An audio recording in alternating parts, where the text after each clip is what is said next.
Assalamualaikum warahmatullahi wabarakatuh. Perkenalkan, nama saya Malasari dari kelas 2B RMIK. Baik, saya di sini akan menjelaskan tentang anatomi fisiologi sistem endokrin. Sistem endokrin adalah jaringan kelenjar yang memproduksi dan melepaskan hormon. Hormon ini yang membantu mengontrol banyak fungsi penting, termasuk kemampuan mengubah kalori menjadi energi yang digunakan untuk menjalankan fungsi seluruh sel dan organ tubuh. Macam-macam sistem kelenjar endokrin, yaitu yang pertama hipotalamus. Hipotalamus adalah bagian otak yang mengeluarkan hormon untuk mengendalikan fungsi organ dan sel tubuh. Fungsi hipotalamus yang paling utama adalah homeostasis, yaitu memastikan dan mempertahankan semua sistem tubuh tetap berjalan stabil. Hormon-hormon yang dihasilkan oleh hipotalamus beserta fungsinya. Yang pertama, hormon antidiuretik berfungsi untuk mengatur keseimbangan cairan dalam tubuh manusia termasuk volume darah. Kadar cairan yang terlalu sedikit maupun berlebih dapat membuat tubuh manusia menjadi lemah. Yang kedua, hormon oksitosin berperan penting bagi manusia, terutama bagi ibu hamil dan menyusui karena mempengaruhi sistem reproduksi. Yang ketiga, fungsi hormon somatostatin adalah untuk menghambat dan membatasi produksi hormon lain yang ada dalam tubuh. Yang keempat, growth hormone releasing hormone atau GHR. Ini adalah hormon yang sangat penting bagi manusia, terutama dalam masa pertumbuhan. Yang kelima, hormon pelepasan gonadotropin GRH adalah hormon yang berfungsi untuk melepaskan hormon yang berkaitan dengan fungsi reproduksi, seperti pematangan organ seksual dan juga pubertas. Yang terakhir, hormon pelepasan kortikotropin. Hormon ini berfungsi untuk mengontrol respon tubuh saat mengalami stres fisik maupun emosional. Yang kedua, kelenjar hipofisis merupakan kelenjar endokrin yang terletak di dasar hipotalamus, dijuluki sebagai master of glands. Fungsi mengontrol atau mengendalikan kerja dari kelenjar lainnya. Kelenjar hipofisis dikendalikan oleh hipotalamus. Hormon yang dihasilkan oleh kelenjar hipofisis yang pertama, somatotropin, merupakan hormon yang berkaitan dengan pertumbuhan. Yang kedua, prolaktin, merupakan hormon yang merangsang produksi air susu ibu ASI. Yang ketiga, luteinizing, merupakan hormon yang bertugas mengendalikan siklus menstruasi pada wanita dan memproduksi sperma pria. Yang ketiga, kelenjar pineal adalah kelenjar di dalam otak yang berfungsi menghasilkan hormon metalonin. Metalonin merupakan hormon yang diproduksi oleh kelenjar kecil yang ada di otak.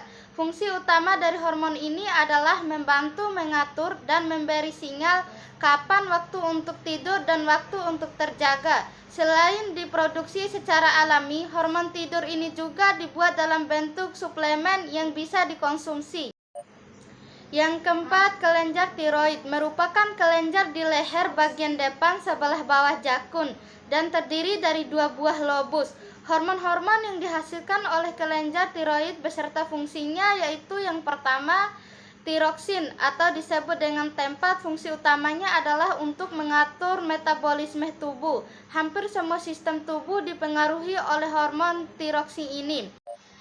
Yang kedua, hormon triiodotronine T3 berfungsi mengatur suhu tubuh, mengontrol pengolahan dan penyerapan nutrisi, mengontrol penggunaan energi, mengatur produksi hormon reproduksi. Yang kelima, kelenjar paratiroid merupakan di bagian belakang kelenjar tiroid dan jumlahnya ada 4 fungsi. Paratiroid menghasilkan hormon paratiroid untuk mengatur darah. Yang pertama yaitu parathormon, meningkatkan kadar kalsium darah, menurunkan kadar fosfat.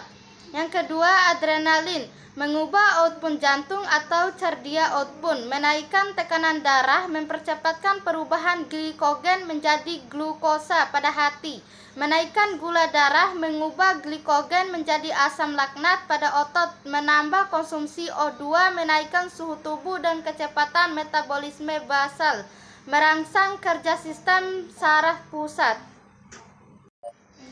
Yang keenam, kelenjar timus adalah kelenjar kekebalan serta endokrin kecil yang terletak di antara jantung serta tulang dada pada bawah kelenjar tiroid. Kelenjar timus menghasilkan hormon timosis yang berfungsi untuk menunjang kerja sel limfosit atau T dalam melawan infeksi dan sel kanker. Hormon-hormon yang dihasilkan kelenjar timus yaitu yang pertama hormon timopoietin dan timulin. Yang berfungsi, kedua hormon ini berperan dalam proses perubahan sel T menjadi sel-sel spesifik. Yang kedua timosin yang berfungsi menguatkan respon imun dengan menstimulasi pembentukan sel T. Yang ketujuh, kelenjar adrenal adalah dua kelenjar kecil yang termasuk dalam sistem endokrin, yaitu kelenjar yang berperan sebagai penghasil hormon. Kelenjar ini memiliki bentuk segitiga dan berada di atas masing-masing sisi ginjal.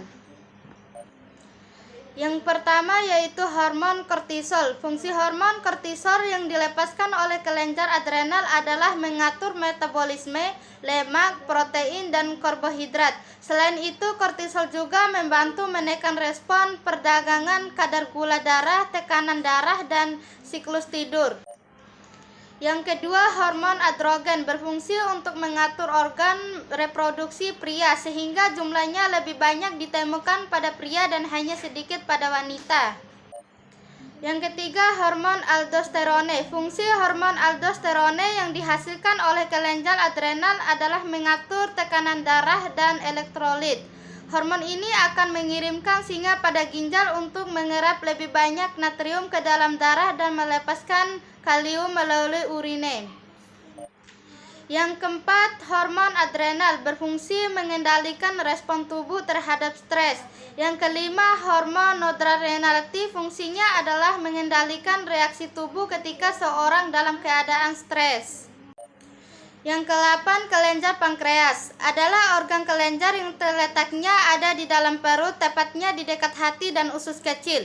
Hormon yang dihasilkan oleh kelenjar pankreas berserta fungsinya yaitu yang pertama, hormon insulin adalah hormon alami yang dihasilkan oleh tubuh, tepatnya organ pankreas. Fungsi utama dari insulin yaitu membantu tubuh mengontrol kadar gula dalam darah sekaligus mengelola glukosa sebagai sumber energi melalui sel otot, lemak, dan hati. Yang kedua yaitu hormon glukagon.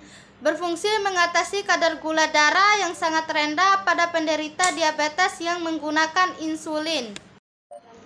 Dan yang terakhir yaitu ovarium. Ovarium adalah kelenjar kecil berbentuk oval yang terletak di kedua sisi rahim wanita.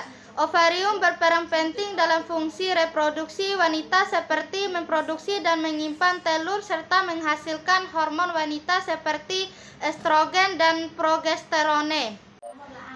Hormon yang dihasilkan oleh kelenjar ovarium yaitu follicle stimulating. Hormone FSH adalah salah satu hormon gonadotropin. Hormon ini diproduksi dan dikeluarkan oleh kelenjar pituitari atau hipofisis yang berlokasi di dasar otak. Fungsi utama hormon FSH adalah mengatur siklus reproduksi baik pada pria maupun wanita.